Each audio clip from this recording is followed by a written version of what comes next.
A dog's discovery of a human bone on the desolate edge of Albuquerque shattered the quiet in February 2009.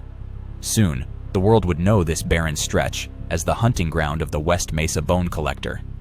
Beneath the desert's surface, secrets slept, waiting for the wind and the truth to uncover them.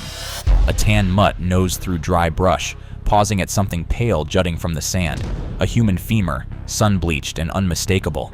Within hours, police cordoned off 80 acres of scrubland, marking the start of what would become the largest crime scene in Albuquerque's history.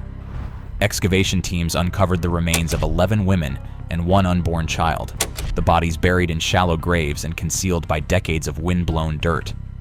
Forensic analysis determined that most of the victims had disappeared between 2003 and 2005, all of them Hispanic women in their 20s and 30s, many with histories of substance use or sex work. The medical examiner found no obvious cause of death in most cases, with decomposition erasing critical physical evidence. Detectives mapped missing persons reports against the discoveries. The first identified victim was Jamie Barela, 15. Others included Monica Candelaria, Victoria Chavez, Virginia Cloven, and Cinnamon Elks. Investigators pored over their last known contacts, addresses, and connections, seeking overlap or a shared perpetrator.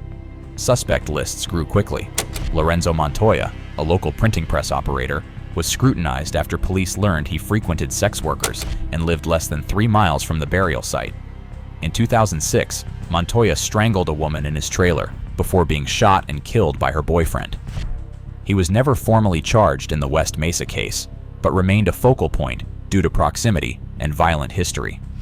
Another person of interest, Fred Reynolds, an amateur photographer who documented Albuquerque's sex work scene, died of natural causes in 2009 before investigators could question him further.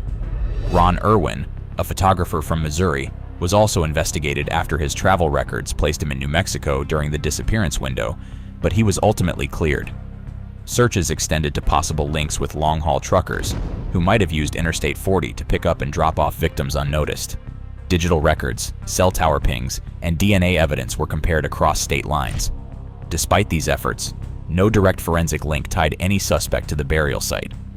Family members organized vigils and pressed police for answers, their frustration mounting as leads ran cold.